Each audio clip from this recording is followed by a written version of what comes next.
আমাদের জীবনে এমন অনেক কিছু ঘটে যায় যেটার উপর আমাদের কোনো হাত থাকে না। তো যেটার উপর আমার নিয়ন্ত্রণ নাই সেটা নিয়ে আমি উদ্বিগ্ন হয়ে লাভ আছে? কথা বলেন, উদ্বিগ্ন হয়ে লাভ আছে?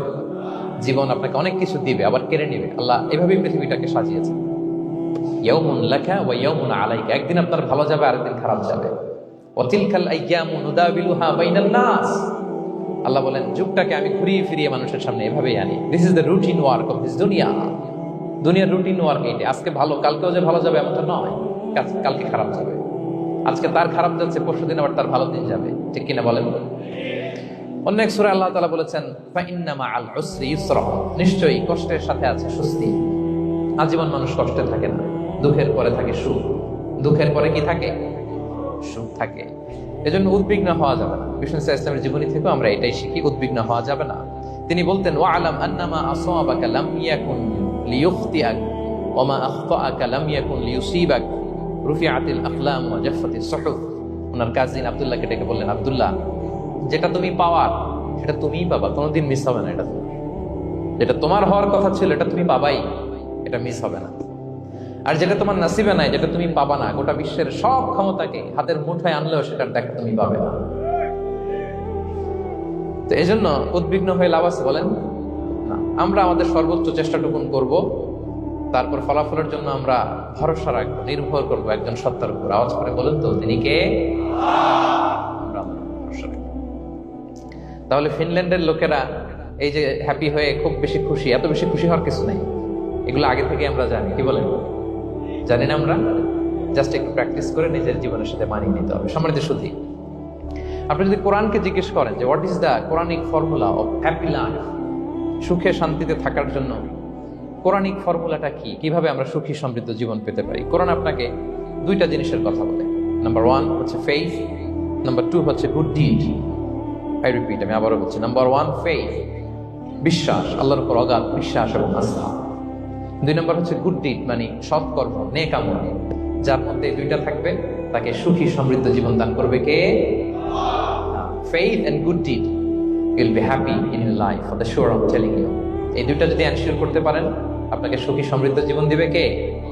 এবং এই আয়াতটি দিয়েই, হ্যাপি হওয়ার কোরআনিক ফর্মুলা দিয়ে আমি আজকের আলোচনা শুরু করেছি। আল্লাহ তাআলা সূরা নাহলের 97 নম্বর আয়াতে বলছেন, মান আমিলা সালিহাম মিন যাকারিন আও উনসা ওয়া হুয়া মুমিন ফালানুহইয়ান্নাহু হায়াতান তাইয়্যিবা ওয়া লানাজজিয়ান্নাহুম আজরাহুম বিআহসানি মা কানু ইয়ামালুন। বিশ্বাসী নারী কিংবা পুরুষ, তারা যদি সৎকর্ম করে তাদেরকে আমি সুখী সমৃদ্ধ জীবন দান করব। অর্থগুলো খেয়াল করে শুনেন। আল্লাহর কথায় কোনো ফাঁক ফোকর থাকে না, আল্লাহর কথায়, নবীর কথায় ফাঁক ফোকর থাকে না। আল্লাহ তাআলা বলছেন বিশ্বাসী নারী কিংবা পুরুষ তারা যদি নেক কাজ করে, সৎকর্ম সম্পাদন করে, তাহলে তাদেরকে আমি সুখী সমৃদ্ধ জীবন দান করব। তাহলে আমরা যদি আল্লাহ বিশ্বাস করি, আল্লাহর উপর বিশ্বাস আস্থা থাকে এবং সৎকর্ম সম্পাদন করি পৃথিবীতে, তাহলে আমরা সুখী এবং সমৃদ্ধ জীবন লাভে ধন্য হবো প্রিয় ভাইরা। তবে একটা জিনিস আমাদের মাথায় রাখতে হবে আলোচনা শুরুতেই, সেটা হচ্ছে এই যে হ্যাপিনেস বা সুখ, এই পৃথিবীতে যে সুখ, happiness in this worldly life, in this দুনিয়া ইজন্ট পার্মানেন্ট, ইটস টেম্পোরারি। পৃথিবীর সুখটা এটা পার্মানেন্ট না, এটা অস্থায়ী, টেম্পোরারি। পার্মানেন্ট সুখ দেয়া হবে জান্নাতে। আওয়াজ করে বলেন কোথায়? জান্নাতের সুখের মধ্যে কোনো গ্যাপ নাই, ইন্টারাপশন নাই। কিন্তু পৃথিবীর সুখ শান্তির মধ্যে এটা বারবার ইন্টারাপ্টেড হবে, হ্যাঁ, ইন্টারাপ্টেড। আর জান্নাতের সুখ হচ্ছে আনইন্টারাপ্টেড। সুবহানাল্লাহ। যেমন পৃথিবীতে আপনি সুখে আছেন, আপনার সুখকে কি ইন্টারাপ্ট করে? অসুস্থতা। খুব সুখে আছেন, শান্তিতে আছেন, হঠাৎ অসুস্থতা চলে আসে, তার মানে ইন্টারাপশন হয়েছে না? বলেন, হঠাৎ কিডনি ফেলিয়ার করলো, হার্ট অ্যাটাক, ক্যান্সার, স্টেজ 3-তে চলে গেছে, 4-এ চলে গেছে, তাহলে হ্যাপিনেসটা আর থাকলো না, এটা টেম্পোরারি। দুনিয়ার সুখকে ইন্টারাপ্ট করে বার্ধক্য। খুব সুখে শান্তিতে জীবন কাটাচ্ছিলেন, কিন্তু বয়স হয়ে গেছে 80, এখন আর সেই সুখ আছে? কথা বলেন না কেন? সেই স্বাদ আল্লাহ তার নাই, সেই সুখের ছোঁয়া পরশান নাই। তাহলে দুনিয়ার সুখ টেম্পোরারি, অসুস্থতা এসে সুখ কেটে নেয়, বার্ধক্য এসে সুখ কেড়ে নেয়, আর সবচেয়ে বড় যে ব্যাপারটা এসে সুখের ইতি ঘটায়, সেটা হচ্ছে মৃত্যু। সেটা কি? সুখে শান্তিতে জীবনযাপন করতেছেন, হঠাৎ সবকিছু চমকে দিয়ে, আপনাকে একেবারে থমকে দিয়ে মৃত্যুর আগমন ঘটে যায়, তাই না? বলি কুল্লি উম্মাতিন আজাল ফাইদা জাআ আজালুহা লা ইস্তাখিরুনা সাআতান ওয়া লা ইস্তাকদিমুন। একেবারে ফিক্সড করা, সিলেক্ট করা কখন আপনি মরবেন। এই মৃত্যুর সময়টা আপনার ফিক্সড টাইমের 1 সেকেন্ড আগেও আসবে না, পরেও আসবে না। তাহলে দুনিয়ার সুখ এটা কি চিরস্থায়ী না ক্ষণস্থায়ী? টেম্পোরারি না পার্মানেন্ট? টেম্পোরারি। এই লাইফটা, দুনিয়ার হ্যাপিনেসটা, এটা টেম্পোরারি, এটা খেয়াল রাখতে হবে। চির সুখ, চির শান্তি, আনইন্টারাপ্টেড হ্যাপিনেস আপনি পাবেন জান্নাতে। আল্লাহ তাআলা বলছেন, ওয়া আম্মাল্লাযীনা সুইদু ফাফিল জান্নাতি খালিদিনা ফিহা মা দামাতিস সামাওয়াতু ওয়াল আরদু ইল্লা মা শাআ রাব্বুক আতাআন গায়রা মাজদুদ। সুবহানাল্লাহ। জান্নাতের নিয়ামত সুখ হবে, এটাকে আল্লাহ নাম দিয়েছেন আতা, গায়রা মাজজুজ, এন্ড আনইন্টারাপ্টেড গিভিং। ওই যে সুখ পাবেন আপনি, আর কোনো ইন্টারাপশন হবে না। সুখ আর সুখ, শান্তি আর শান্তি। It's a gift without an end. এটার কোনো এন্ডিং নাই, শুরু আছে শেষ নাই। সুবহানাল্লাহ পড়েন। And it will be an award never to be taken away. একবার যে দেওয়া হবে আর ছিনিয়ে না। একবার যে এন্ট্রি পাবেন আর জান্নাত থেকে বের হওয়া লাগবে না। তাহলে সুখ শান্তি আমরা কিভাবে পাবো এটা জানার আগে এই কথাটা আমাদেরকে মাথায় আগে ঢুকিয়ে নিতে হবে যে দুনিয়ার জীবনটা, এখানে সুখ শান্তি ক্ষণস্থায়ী। চির সুখ চির শান্তির জায়গা হচ্ছে জান্নাত। জান্নাতে অসুস্থতা নাই, আছে? সবাই বলেন জান্নাতে অসুস্থ হবেন? জান্নাতে বার্ধক্য নাই, বুড়ো হবেন না। হ্যাঁ, বিষ্ণু ইসলাম বলেছেন জান্নাতে যারা ঢুকবে তারা হবে আবনা সালাসিন ওয়া সালাসিন, 33 বছরের তাগড়া যুবক হয়ে ঢুকবেন, চির যুবক, চির যৌবনা। আহলুল জান্নাতে জুরদা ওয়া মুরদা ওয়া আবনা সালাসিন ওয়া সালাসিন, শুভ্রদেহী, সুন্দর, সুঠাম, স্মার্ট, ড্যাশিং ফেসের হবে। বয়স বাড়বে, অসুস্থতা স্পর্শ করবে না, আর মৃত্যুই থাকবে না সেখানে। কি বলেন, থাকবে? ইউতাল মাউতু বিকাবশিন আমলাহ, সাদা একটা বকরির আকৃতিতে মৃত্যুকে আনা হবে। ফায়ুযবাহুল মাউত, মৃত্যুকে সেদিন মৃত্যু দেয়া হবে। মৃত্যুকে জবাই করে বলা হবে, ইয়া আহলাল জান্নাতি খুলুদুন ফালা মাউত, হে জান্নাতবাসীরা, নো টেনশন, এনজয়। সুবহানাল্লাহ করবেন না? সেই জান্নাতে যেতে আমরা চাই কি চাই না? সবাই চাই তো? আমরা এই ওটা এপিক সিভিক হলে যেমনি একত্রিত হলাম, আল্লাহর জান্নাতেও যেন আমরা একত্রিত হতে পারি। আল্লাহ তৌফিক দান করুন। আল্লাহুম্মা আমিন ইয়া রাব্বাল আলামিন। প্রিয় সুধী, তাহলে কোন টপিকে আমরা এগোচ্ছি আপনারা বুঝতে পারছেন তো না? পারছেন? আলহামদুলিল্লাহ। কি করে আমরা একটা সুখী সমৃদ্ধ জীবন পেতে পারি? এবার আমি মূল আলোচনায় ঢুকে যাচ্ছি। আল্লাহ বলেন, ফালানুহিয়ান্নাহু হায়াতান তাইয়্যিবা, ইসলামের গাইডলাইন মেনে চললে আমি তোমাদেরকে হায়াতে তাইয়্যিবা দিব। এই শব্দটা আপনারা প্রায় শুনেছেন না? আমরা বলি না যে আমার জন্য দোয়া করবেন, আল্লাহ যেন আমাকে হায়াতে তাইয়্যিবা দেয়, বলি কিনা? অনেক মাশায়েখদের কাছে দোয়া চাইলে দেখবেন যে ওনারা বলে যে আল্লাহ তোমাকে হায়াতে তাইয়্যিবা নসিব করুন, বলে না? এটা কি বলে? সুখী সমৃদ্ধ জীবন। আল্লাহ তাআলা আমাদের সবাইকে হায়াতে তাইয়্যিবা নসিব করুন। তো কি করে আমরা এই হায়াতে তাইয়্যিবা পেতে পারি? কার্যকর উপাদানগুলোর মধ্যে প্রথম যে উপাদানটা আমি শেয়ার করতে চাই বা ফ্যাক্টরটা শেয়ার করতে চাই, সেটা হচ্ছে লাইফকে কখনো জটিল করবেন না। Make it simple, you will be happy. লাইফকে কি করবেন না? জটিল। অনেকে দেখবেন যে সহজ রাস্তাটা চেন না, খালি পেঁচায়, খালি জটিল করে। ওমা জাআলা আলাইকুম ফিদ-দীনি মিন হারাজ, আল্লাহ দিনের মধ্যে কোনো কাঠিন্যতা রাখেনি, জটিলতা রাখেনি। সহজ। দিন পালন কঠিন না সহজ? বলেন তো, সবাই বলবেন কঠিন না সহজ? দাঁড়িয়ে নামাজ পড়া ফরজ, কিন্তু দাঁড়াতে পারেন না। বসে পড়লে কবুল করবে কে? বসতেও পারেন না। শুয়ে পড়লে কবুল করবে কে? শুতেও পারেন না। ইশারায় পড়বেন, কবুল করবে কে? ওযু করে নামাজ পড়া ফরজ, পানি নাই, তায়াম্মুম করে নামাজ পড়লে কবুল করবে কে? তাহলে ইসলাম কি কঠিন না সহজ? Make your life simple, Yule be happy. প্রথম সিক্রেট শেয়ার করলাম, লাইফটাকে জটিল বানাবেন না। অল্প কয়েকদিনের দুনিয়া, এমনি কেটে যাবে। এটা ওই দিকে যেন না ঠকি, ওইটা খেয়াল রাখবে। ওইখানে ঠকলে সব শেষ, আমও শেষ, সালাও শেষ। ওইখানে যেন ঠকে না যায়, এটা খেয়াল রাখতে হবে। তাহলে প্রথম ফ্যাক্টর হচ্ছে সুখী সমৃদ্ধ জীবনের, will make our life simple. Simplicity is the কি টু হ্যাপিনেস। আপনি লাইফটাকে সিম্পল করবেন, আপনি হ্যাপি হবেন। রাসূল সাল্লাল্লাহু আলাইহি ওয়াসাল্লামের জীবনের দিকে যদি তাকান, দেখবেন তিনি তাই করেছেন। সুবহানাল্লাহ। সহিহ মুসলিমের একটা হাদিস শোনাই আপনাদেরকে। আম্মা জান আয়েশা রাদিয়াল্লাহু তাআলা আনহা বর্ণনা করেন, তিনি বলেন, যাতা ইয়াউমিন জাআ রাসূলুল্লাহ সাল্লাল্লাহু আলাইহি ওয়াসাল্লাম, একদিন সকালবেলা রাসূল সাল্লাল্লাহু আলাইহি ওয়াসাল্লাম আমার বাসায় আসলেন। এসে বললেন, ইয়া আয়েশা, হে আয়েশা, আলা ইনদাকুম শাই, ফজর নামাজ পড়ে এসে বলতেছে, আয়েশা ব্রেকফাস্ট করার মতো ঘরে কিছু আছে, খাওয়ার মতো কি কিছু আছে? আম্মা জান আয়েশা বলেন, ক্বালাত মা ইনদানা শাই, ঘরে কিছু নাই ইয়া রাসূলুল্লাহ, কিছুই নাই খাওয়ার মতো। রাসূল সাল্লাল্লাহু আলাইহি ওয়াসাল্লাম বললেন, ফা ইন্নী সাইম, ঠিক আছে কিছু যখন নাই তাহলে আমি রোজার নিয়ত করে ফেলব। কিসের নিয়ত? রোজার নিয়ত করে ফেললাম। কঠিন না সহজ? হ্যাঁ, what an easy going personality you see. এর চেয়ে সহজ সরল আর পলিসি হইতে পারে? আয়েশা ফজর নামাজ করে আসছি, ব্রেকফাস্ট করার মতো কিছু আছে ঘরে? ইয়া রাসূলুল্লাহ কিছু নেই। নাই, ঠিক আছে আই এম ফাস্টিং, যাও আমি রোজা রাখলাম, রোজার নিয়ত করলাম। কত ইজি গোয়িং, কত সিম্পল বানিয়েছেন লাইফটা। আচ্ছা আমরা হলে কি করতাম? একটু মিলাই নিজের সাথে। সাধারণত আমরা যেটা করতাম, আমরা অনেকে রেগে যেতাম। প্রিয় ভাইরা, ঘরে কিছু নাই মানে তুমি আগে জানাবা না আমাকে? হ্যাঁ, গত রাতে বললে তো কিছু নিয়ে আসতে পারতাম। সাধারণত এইভাবেই তো রিয়েক্ট করি আমরা, কি বলেন ঠিক কিনা? আগে জানাবা না, কেন আগে বলো না? রেগে যেতাম।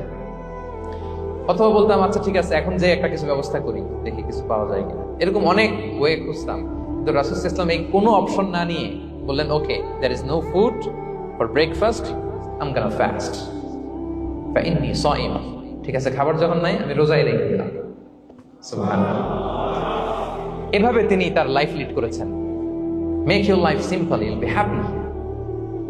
জটিল না করে সহজ করুন, আপনি হ্যাপি হবেন। রাসূল সাল্লাল্লাহু আলাইহি ওয়াসাল্লামের লাইফস্টাইল ছিল very simple, so simple yet so special.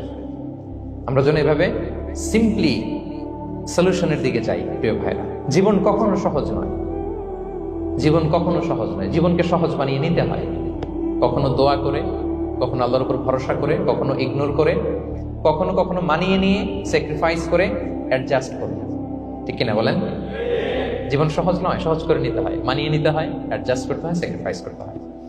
তাহলে প্রথম যে ফ্যাক্টরটা, সুখী সমৃদ্ধ জীবনের প্রথম ফ্যাক্টর যেটা আমি আজকে শেয়ার করলাম, সেটা হচ্ছে সিম্পলিসিটি ইজ দ্য কি টু অ্যাটাইন হ্যাপিনেস ইন লাইফ। আপনি যদি সিম্পলিসিটিতে বিশ্বাসী হন, দেখবেন হ্যাপি। মানলেই সুখ, আর মনে নিলেই ঝামেলা। মেনে নিলেই শান্তি, আর মনে নিলে, এখন মনে নিবেন না মেনে নিবেন? মেনে নিব। সিচুয়েশনকে এইভাবে আমরা ঠান্ডা মাথায় ডিল করব। কথা কি ক্লিয়ার? আলহামদুলিল্লাহ। 2 নাম্বার, সুখী সমৃদ্ধ লাইফের আরেকটা হ্যাকস হচ্ছে টু ফরগিভ আদার্স। অন্যকে ক্ষমা করা। If you forgive others you will be happy. ক্ষমা করলে আপনি সুখী হবেন। অনেকে আছে ক্ষমা করতে চায় না, কঠিন হৃদয়, পাথরের মতো শক্ত হৃদয়, মাফ করতে চায় না কাউকে। উনি আবার মুনাজাতে বসলে, আল্লাহ আল্লাহ আমারে মাফ করো, আল্লাহ আমারে ক্ষমা করো, কাঁদতে কাঁদতে বুক ভাসায়। উনি ক্ষমা চায়, মাগার উনি কাউরে ক্ষমা করেন। এরকম ডাকাত আছে না নাই?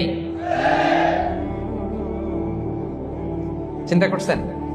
উনি ক্ষমা চায় আল্লাহর কাছে, কিন্তু উনি ক্ষমা করে না। প্রিয় ভাইরা, ক্ষমা করুন। যে ক্ষমা করে সে ক্ষমা পায়।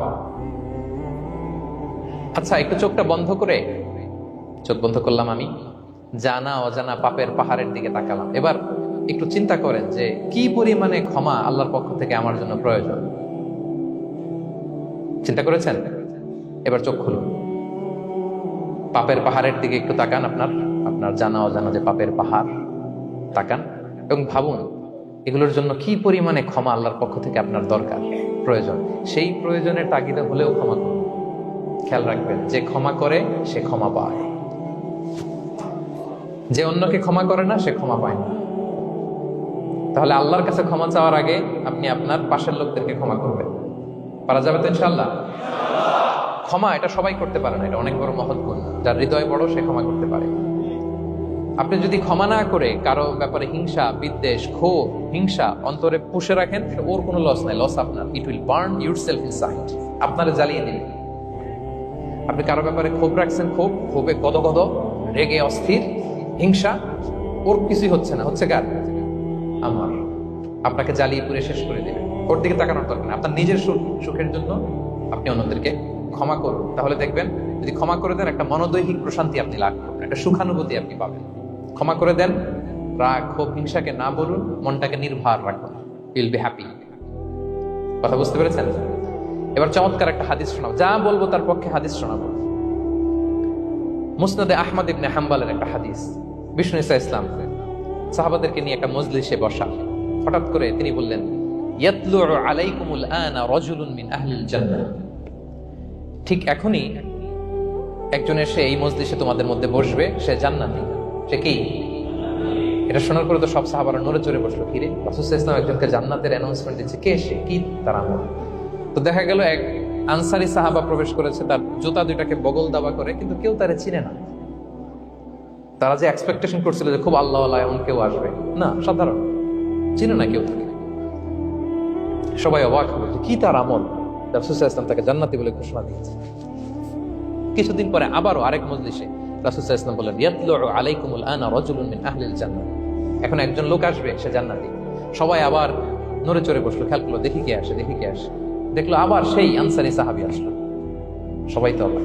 তার কিছুদিন পরে আরেক মজলিসে রাসূল সাল্লাল্লাহু আলাইহি ওয়াসাল্লাম বললেন, ইয়াতলুউ আলাইকুমুল আনা রাজুলুন মিন আহলিল জান্নাহ। এক লোক আসবে এখন, সে জান্নাতি। সবাই অবাক, দেখি কে আসে, আবার সেই আগের লোকটি আসে। সুবহানাল্লাহ। সাহাবীরা অবাক, সবচেয়ে বেশি অবাক হয়েছেন আব্দুল্লাহ ইবনে আমর ইবনে আল-আস রাদিয়াল্লাহু তাআলা। তিনি অবাক হলেন, ঘটনা কি? কারো ব্যাপারে তো নবীজি এমন বলেন না, কি তার আমল, কি তার গোপন রহস্য, দেখি তো খুঁজে বের করা যায় কিনা। তিনি ওই সাহাবীর বাড়িতে গেলেন, যে কৌশল করে একটা কথা বললেন, প্রিয় ভাই, আমি তোমার ঘরে মেহমান হতে চাই। অনেকদিন ধরে আমার আব্বার সাথে আমার একটু মনোমালিন্য, বাসায় না থেকে তোমার বাসায় থাকবে। আসলে মনোমালিন্য এখন হয় নাই, আগে হয়তো কখনো হয়েছে। ওইটাকে একটু কৌশল করে বলাকে আরবিতে তাউরিয়া বলে। কি বলে? তাউরিয়া, মানে একটু টুইস্ট করে কথা বলা, মিথ্যা হয় না, এটা তাউরিয়া বলে। তো আরবরা তো, সাহাবারা তো মেহমান পেলে খুশি হতেন। তিনি বললেন, হ্যাঁ অবশ্যই মেহমান হবেন, আহলান ওয়া সাহলান, আসুন। 3 দিন ওই সাহাবীর বাড়িতে তিনি থাকেন। খেয়াল করলেন কি করে না করে, ইবাদত, শেষ রাতে, মাঝরাতে। কিন্তু তিনি হতাশ, অনেক খেয়াল করার পরে হতাশ। না, যেই আশা নিয়ে আসছি এরকম কিছুই দেখা যাচ্ছে না। শেষমেশ 3 দিন পরে তিনি খুলেই বললেন যে, ভাই আসলে তেমন কিছু হয় নাই আমার বাবার সাথে, যে কারণে আমি তোমার বাসায় এসেছি। আমি এসেছি তোমাকে ফলো করবার জন্য। ফলো করবার জন্য? কারণ কি?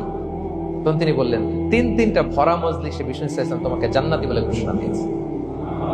আমি দেখতে চেয়েছি যে তুমি কি আমল করো, কি তোমার এমন আমল যে কারণে তুমি জান্নাতি, একটু দেখার জন্য এসেছি। রাসূল সাল্লাল্লাহু আলাইহি ওয়াসাল্লাম তোমাকে 3বার জান্নাতি বলে ঘোষণা দিয়েছে, কিন্তু দেখলাম না, তুমি নামাজের সময় নামাজ যাও, শেষ সাথে তাহাজ্জুদ করো, তাও 2-4 রাকাত, কোনোদিন করো কোনোদিন করো না, কোরআন তেলাওয়াত করো, দান সদকা স্বাভাবিক করো, অস্বাভাবিক কিছু না, আমাদের মতোই, কখনো কখনো আমাদের চেয়েও কম। তো কি তোমার গোপন রহস্য? ওই সাহাবী বলে, আমিও জানি না।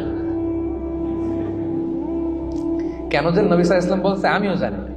তবে তবে তবে একটা ব্যাপার আমি মনে করি, হয়তো এটা আল্লাহর কাছে পছন্দের নিয়ম হতে পারে। এইবার তো আব্দুল্লাহ বলে, ওই তবেটা কি বলবে? সেটা কি? একটা আমল তুমি করো, এটা হয়তো আল্লাহর ভালো লাগতে পারে, সেটা কি আমাকে বলবে? তখন সেই আনসারী সাহাবী বলল যে, আমি প্রতিদিন যখন রাতে বিছানায় ঘুমোতে যাই, আমি ঘুমোতে যাওয়ার আগে সবাইকে ক্ষমা করে তারপর বিছানায় যাই। আমি কারো ব্যাপারে আমার অন্তরে, আমার হৃদয়ে কোনো হিংসা, বিদ্বেষ, ক্ষোভ, রাগ পেলে পুষে রাখি না। আমি ওই দিনেরটা ওই দিন মিটাই ফেলি। আল্লাহরে বলি, আল্লাহ আজকে আমার যে কষ্ট দিয়েছে, জুলুম করেছে, যার সাথে আমার মনোমালিন্য হয়েছে, কারো ব্যাপারে কোনো কমপ্লেইন, অভিযোগ, রাগ, ক্ষোভ কিংবা হিংসা আমার হৃদয়ে নাই। আল্লাহ আমি সবাইরে মাফ করে দিব। এইটা বলে আমি বিছানায় ঘুমাতে। আল্লাহু আকবার। আব্দুল্লাহ ইবনে আমর ইবনে আল-আস বলেন, হাদা হুয়া, আরে এটাই তো সেটা, যেটা তুমি ছোট আমল মনে করছো, এটা এত সহজ নয়। আমরা অনেকেই হয়তো এটা পারি না, তুমি পেরেছো। এজন্যই আল্লাহ তাআলা তোমার মর্যাদা বাড়িয়ে দিয়েছে। পড়েন সুবহানাল্লাহ। প্রিয় ভাইরা, যে ক্ষমা করে তার মর্যাদা বাড়িয়ে দেয় কে? এখন থেকে কি করবেন? অন্তরে ক্ষমা, রাগ, ক্ষোভ এগুলো পুষে রাখবেন। কি করবেন?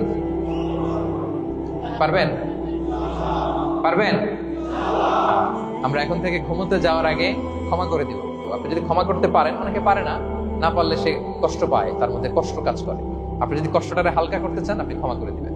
রাসূল সাল্লাল্লাহু আলাইহি ওয়াসাল্লাম মক্কা বিজয়ের পরে সাধারণ ক্ষমার ঘোষণা দিলেন। 3-4 জনকে তিনি এক্সিকিউশন করলেন, শাস্তি দিলেন। তারপরে তিনি সাধারণ ক্ষমা, যে তাকে মেরেছে, বাড়ি হারা করেছে, ঘর হারা করেছে, নামাজ পড়ার সময় ওটার নারী ঘুরি চাপিয়ে দিয়েছে, ফাঁস লাগিয়েছে গলায়, সবাইকে গণ ক্ষমা। তিনি বলেছেন, লা তাসরিবা আলাইকুমুল ইয়াউম ইযহাবু ফাআনতুমুত তুলাকা, যে কোনো প্রতিশোধ নাই, সবাইকে আমি ক্ষমা করে দিলাম। তাহলে যদি আপনি হ্যাপি থাকতে চান, আপনি যদি মনোদৈহিক প্রশান্তি চান, ঘুমোতে যাওয়ার আগে আমরা কারো ব্যাপারে রাগ ও হিংসা রাখবো না। হিংসা এমন ভয়ঙ্কর, এটা আপনারা জ্বালায় ফেলবে ভিতর থেকে। It will burn yourself inside. তাহলে আমরা ক্ষমা করবো। কি করবো? তাহলে আমরা হ্যাপি হব। তাহলে কয়টা ফ্যাক্টর বললাম? এক নম্বরে কি ছিল? Simplicity, make your life simple, you will be happy, right? 2 number ক্ষমা, আমরা ক্ষমা করে দিব, ক্ষমাশীল হব, কারণ আমারও তো ক্ষমার দরকার আছে, কি বলেন? আমি গো ধরে থাকলাম, আমি মাফ করি না, কিন্তু আমি আবার মাফ চাই, এরকম করা যাবে না। ক্ষমা করব, তাহলে আমরা ক্ষমা পাবো ইনশাআল্লাহ। সুখী সমৃদ্ধ জীবনের 3 নাম্বার ফ্যাক্টর হচ্ছে try to make others happy, you will be happy. আপনি অন্যকে হ্যাপি রাখার চেষ্টা করেন, দেখবেন যে আপনি হ্যাপি হয়ে গেছেন। আমরা সবাই নিজেকে নিয়ে ব্যস্ত, আমার আমার আমার বলতে বলতে অস্থির, আর স্বস্তি আসে না হৃদয়ে, চিত্তে শান্তি নাই, অস্থির, কারণ আমি আমার এগুলো বললেই অশান্তি হয়। আর যদি আমাদের, আমরা সবাই এইভাবে প্ল্যান করলে সুখ শান্তি ঢেলে দেয় কে? 3 নাম্বার হচ্ছে try to make others happy, will be happy. অন্যরে হ্যাপি বানাতে চান, আল্লাহ আপনারে হ্যাপি বানাই দেবে। অন্যকে হেল্প করেন, অন্যকে দেন, দেখবেন কি সুখ। প্রিয় ভাইরা, দেয়ার যে কি আনন্দ, এটা যে দেয় না সে টের পায় না। দেয়ার যে কি আনন্দ, এটা যে দেয় সে পায়। দিলে একটা সুখানুভূতি আছে, অন্তরে একটা সুখ আছে। আপনি যে দান করলেন, এই সব তো আল্লাহ আপনার জন্য রেখে দিয়েছেন। আপনার ছোট্ট দান, এটাকে পেলে পুষে বাড়িয়ে, কামা ইউরাব্বি আহাদুকুম ফুলুওয়া, বুখারীর বর্ণনা, যেমনি মনিব গরু পালে, বাছুর পেলে বাচ্চাটারে বড় করে, আল্লাহ বলে তোমার ছোট্ট দানটাকে পেলে পুষে বড় করে আমি উহুদ পাহাড়ের সমান করে তোমার আমলনামায় ঢুকাই দেব। এটা তো জমা আছে, কিন্তু ইনস্ট্যান্ট ইমিডিয়েট রিওয়ার্ড একটা আছে, তাৎক্ষণিক পাবেন দিলেই। ওটা কি? সুখ। আওয়াজ করে বলতে হবে, এটা কি? দিলে যে কি সুখ, এটা যারা দেয় না, যারা পকেটে হাত ঢুকায় রাখে, পকেট থেকে বের করতে চান, এরা এটা বুঝবে না। দেন দেন, আল্লাহ বলে এ বানি আদম দাও, দিলে আমি তোমার দেব। আনফিক ইয়া আদম উনফিক আলাইক, এ বানি আদম দাও, আমি তোমার দেব। মদিনার সবচেয়ে গরিব সাহাবী হচ্ছেন বেলাল ইবনে রাবাহ রাদিয়াল্লাহু তাআলা আনহু। ওনার অ্যাসেটের পরিমাণ কত জানেন? একটা লুঙ্গি।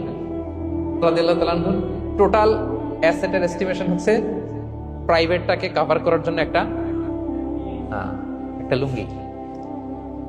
উনাকে বিষ্ণু ইসলাম বলেছেন আনফিক ইয়া বেলাল, বেলাল তুমিও দাও। ওয়ালা তাখশা মিন যিল আরশি ইকলালা, আরশের অধিপতির ভান্ডারে কোনো কমতি নাই, বেলাল তুমিও দাও, যা পারো দাও। তুমি এমন রবের গোলাম, তার ভান্ডারে কমতি নাই। হাদিসে কুদসিতে আল্লাহ বলেন ইবনা আদম লাউ আন্না আউওয়ালাকুম আখিরাকুম ইনসাকুম জিন্নাকুম কামু আলা সাঈদিন ওয়াহিদ, পৃথিবীর আদম থেকে শুরু করে শেষ পর্যন্ত হাজার হাজার কোটি কোটি লক্ষ মানুষ যদি একটা প্রান্তরে দাঁড়িয়ে চাইতে থাকো আমি আল্লাহর কাছে, খালি চাও এটা দাও আল্লাহ, এটা দাও, যা যা দরকার আমি যদি সব দিয়ে দেই, আমি আল্লাহর ধন ভান্ডারের 1 ইঞ্চিও কমবে না। তবে হ্যাঁ, কমতে পারে। হাদিসের শেষে আছে হ্যাঁ, তবে কমতে পারে। সুই দিয়ে সাগরের পানি যতটুকু কমানো যায়, আমার ধনভাণ্ডারের এতটুকু হয়তো কমতে পারে। ধরেন আটলান্টিক মহাসাগরের ওখানে একটা সুই দিয়ে সাগরের এখান থেকে একটু সুইটা লাগালে সুইয়ের মধ্যে একটু পানির ছিটে লাগবে না? একটু কমছে তো সাগর থেকে পানি, 1 ফোঁটা নাকি? এতটুকু কমতে পারে তোমাদের সবাইকে দিলে। সুবহানাল্লাহ পড়বেন না? Try to make others happy, will be happy dear brothers and sisters. অন্যকে দেন, অন্যকে হ্যাপি করার চেষ্টা করেন, আল্লাহ আপনাকে হ্যাপি বানাবে। সহিহ মুসলিমের একটা বর্ণনা শোনায়, বিষ্ণু ইসলাম বলেন ওয়াল্লাহু ফি আউনিল আবদি মা দামাল আবদু ফি আউনি আখি, আল্লাহ তাআলা ততক্ষণ পর্যন্ত বান্দার সাহায্যে থাকে যতক্ষণ পর্যন্ত বান্দা তার ভাইয়ের সাহায্যে থাকে। কথা বুঝতে পেরেছেন? আমি আবারও বলি, আল্লাহ তাআলা ততক্ষণ পর্যন্ত কোন বান্দার সাহায্যে থাকে যতক্ষণ পর্যন্ত ওই বান্দা তার ভাইয়ের সাহায্যে থাকে। আপনি আপনার ভাইরে হেল্প করবেন, আপনাকে হেল্প করার জন্য প্রস্তুত কে প্রিয় ভাইরা? তাহলে আমরা যেন দেই, আমরা যেন অন্যের উপকার করি, আমরা যেন অন্যের শুভকামনা জানাই, আমরা যেন অন্যের জন্য দোয়া করি। অন্যের জন্য শুভকামনা করলে লাভ আছে, অন্যের জন্য শুভকামনা করলে এটা কল্যাণ হয়ে নিজের দিকেই ফিরে আসে।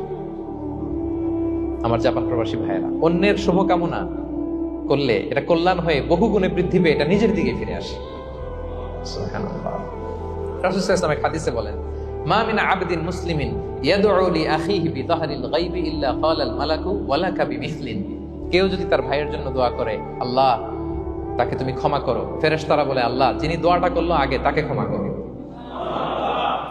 আপনি যদি বলেন আল্লাহ আমার ভাই অসুস্থ, আল্লাহ তাকে সুস্থ করো, ফেরেশতারা বলতে থাকে আল্লাহ যিনি দোয়া করলো তার যদি কোনো অসুস্থতা থাকে তুমি আগে তাকে সুস্থ করো। তাহলে অন্যের জন্য শুভকামনা অন্যের প্রতি হেল্পিং হ্যান্ড দিলে লাভ না লস? আওয়াজ করে বলেন লাভ না লস? তাহলে সুখী সমৃদ্ধ জীবন পাবার 3 নম্বর পয়েন্ট হচ্ছে অন্যকে কি করা? হেল্প করা, হ্যাপি করা। অন্যকে হ্যাপি করতে চাইলে আল্লাহ তাআলা আপনাকে হ্যাপি বানাবে। কয়টা গেল পয়েন্ট? আমি সাধারণত ক্লাসরুমের মতো একটু ইন্টারাকশন করে আলোচনা করি, যাতে করে মনে থাকে। যেভাবে আমি এখন বুঝাচ্ছি মুখস্থ হয়ে যাচ্ছে না? তাহলে সুখী সমৃদ্ধ জীবনের প্রথম ফ্যাক্টর কি ছিল? সিম্পলিসিটি। 2 নাম্বার ক্ষমা। 3 নাম্বার অন্যকে হ্যাপি করার ট্রাই করা। মাশাআল্লাহ মাশাআল্লাহ, আরিগাতো গোজাইমাস। আরিগাতো, মাশাআল্লাহ, তাবারাকাল্লাহ। না, খুব এনার্জেটিক অডিয়েন্স, আলহামদুলিল্লাহ আলহামদুলিল্লাহ, ঠিক আছে। I like it, I love it, মাশাআল্লাহ। 4 নাম্বার হচ্ছে be grateful what you have, you'll be happy. যা আছে এটা নিয়ে শুকরগুজার হন, আপনি সুখী হবেন। যা আছে শুকরগুজার হন, আপনি হ্যাপি হবেন। অনেকে দেখবেন কৃতজ্ঞ হতে চায় না, শুকরগুজার হয় না, কমপ্লেইন, খালি অভিযোগ। Complain less, be grateful, Yule be happy. অনেকে দেখবেন খালি কমপ্লেইন, আছে না নাই? এটা নাই, ওইটা নাই, এটা ভালো হয় নাই, এটা পাইলাম না রে, ওইটা হইল না রে, আল্লাহ দিল না রে, আছে না নাই? শুকরিয়া জিনিসটাই নাই কিছু কিছু লোকের মধ্যে, শুকরিয়া জিনিসটাই নাই। আহা, কত কিছু আপনার লাগবে না? গাড়ি লাগবে, বাড়ি লাগবে, সম্পদ লাগবে, খ্যাতি লাগবে, দাপট লাগবে, পাওয়ার লাগবে, এটা লাগবে, ওইটা লাগবে, কত কিছু লাগে আপনার। এটা নাই, ওইটা, এজন্য শুকরিয়া নাই। প্রিয় ভাইরা, শুধু যে বেঁচে আছি এজন্যই আলহামদুলিল্লাহ বলা হচ্ছে। শুধু বেঁচে আছে, আর কিছু লাগবে না আপনার। শুধু বেঁচে আছেন যে, এই জন্যই আলহামদুলিল্লাহ। কারণ অনেকের কাছে বেঁচে থাকাটা স্বপ্ন, বেঁচে থাকাটাই তার শেষ ইচ্ছা। আপনি তো বাড়ি চান, গাড়ি চান, নারী চান, সম্পদ চান, এটা চান, ওটা চান, সব চান। ক্যান্সারে আক্রান্ত রোগী 4th স্টেজে চলে গেছে, হসপিটালে যায়, ওনারা জিজ্ঞেস করেন, ভাই আপনি কি চান? গাড়ি, বাড়ি, সম্পদ, কি চান ভাই? বলবে, ভাই আমি শুধু বাঁচতে চাই। 4th স্টেজে চলে গেছে, ক্যান্সারে আক্রান্ত, ও কি চায়? আপনার তো কিছুই নাই, আপনি আর আলহামদুলিল্লাহ বলবেন কেন? বেঁচে যা আছেন এটা তো আপনার মাথায় আসে না, যে এটাও যে একটা বড় নেয়ামত। এটা বুঝবেন তার সামনে দাঁড়ালে, যে বেঁচে থাকার জন্য স্ট্রাগল করে যাচ্ছে, শুধু বাঁচতে চায়, সে বলে আমি আর কয়টা দিন বাঁচতে চাই। প্রিয় ভাইয়েরা, কোনো হিসাব ছাড়া বেঁচে যে আছি এজন্যই আলহামদুলিল্লাহ। এজন্যই কি সব সময় শুকরগুজার হবেন, আল্লাহ নেয়ামত বাড়িয়ে দিবে, বলবেন আলহামদুলিল্লাহ বেশ ভালো আছে।